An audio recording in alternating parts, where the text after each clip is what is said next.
Бирок бүгүн биздин Садырдын да эмес, Камчы Ташиевдин да эмес, биздин Кыргызстандын суверендигине доо кетип атат.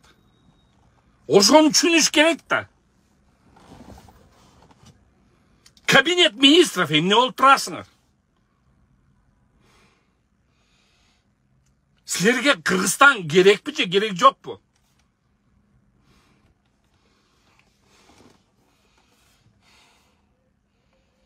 Мына карагылачы, мына просто барып ачып көргүлөчү, мына ачып көргүлөчү.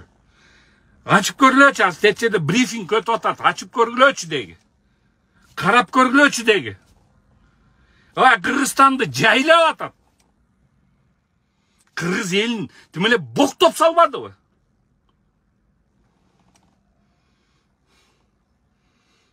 Алдын ала чуркабайсыңарбы? Алдын ала айтпайсыңарбы? Biz ok чыгарган жокпуз да, Кыргызстан чыгарган жок ок. Баарыбыз эле билип атабыз го аны. Тажиктер кылып атат го аны. Тажиктин бийлиги кылып атат го аны. Тажиктер эмес. Тажиктин бийлиги кылып атат ошону. А силер ошол жактан уттуруп ийдиңер. Могу жерде бүт Кыргызстандын блоги бар кошулуп жардам берип, бүт бар оппозициялуу, позициялуу бар жардам берип, түздөп, информационный согушту утуп берсе, силер ошону пайдалана албай койдуңар. Ой, акылыңар жетпесе атайга чалгылачы деги. Атайга чалсыңар, атай үйрөтүп берет силерге. Ошол кичинекей бала үйрөтөт силерге. Министр болдук деп эле монтуп эле дирдей эле олтурасыңар билет. Колуңардан бок да келбейт.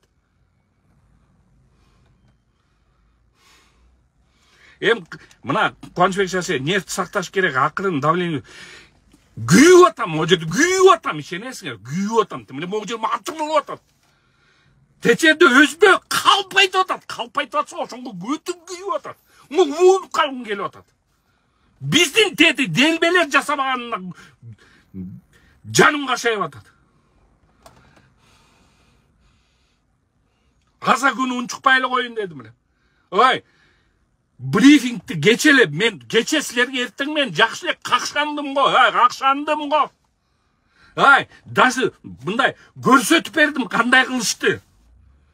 Следственный оперативный группа сөттөрдү бериш керек, бүт далилдерди туруп, Министерство иностранных делга бергиле дедим. Ошону берип туруп, анан кийин ошол жакта посолду чакыргыла, посолго бергиле нотаны. Ошонун баарын сөткө тарткыла. Ошонун негизинде брифинг кылгыла. Ошону жасай албай койдуңар го, ошону жасай албай атасыңар го.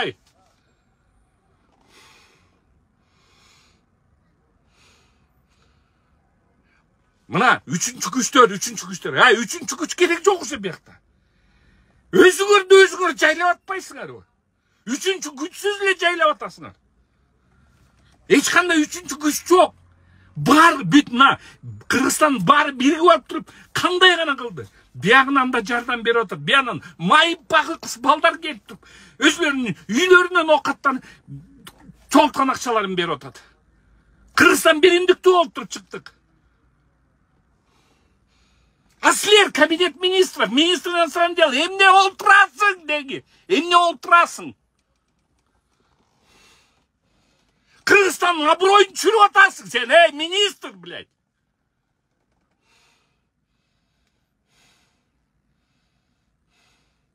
Колуңардан келбегенен кетип калбайсыңарбы? Коркосуңар, личный движениеден коркосуңар. Силер министрсиңер, силер өзүңөр барып туруп коркпостон барсыңар керек. Если коркуп атсаңар, эмне болуп турасыңар ошол жакта?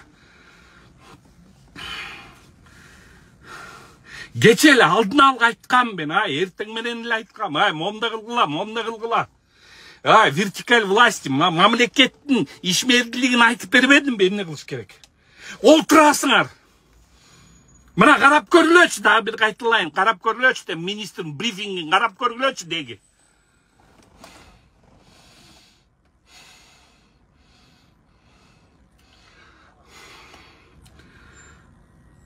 Ит кылдыңар.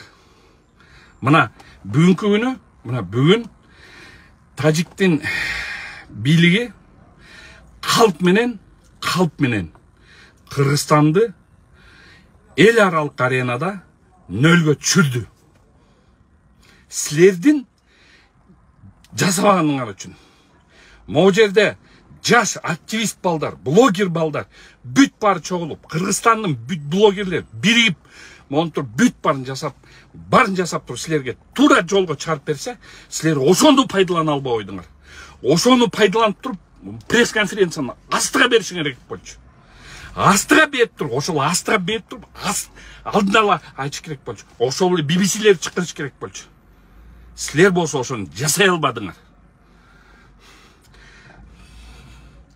Мындайча айтканда силер элге бүгүн чыккынчылык кылдыңар. Кыргыз элинин аброю бүгүн түштү. Чүрдүңөр силер.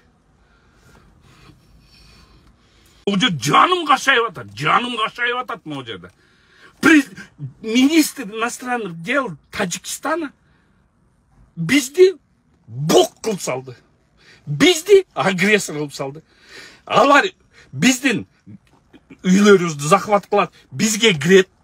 А биз унчукпай калып, ушинтип эле мына өлдүк. Мындайча өлгөн жокпуз. Бирок элдин эл аралык аренада биз кан ичкич болдук.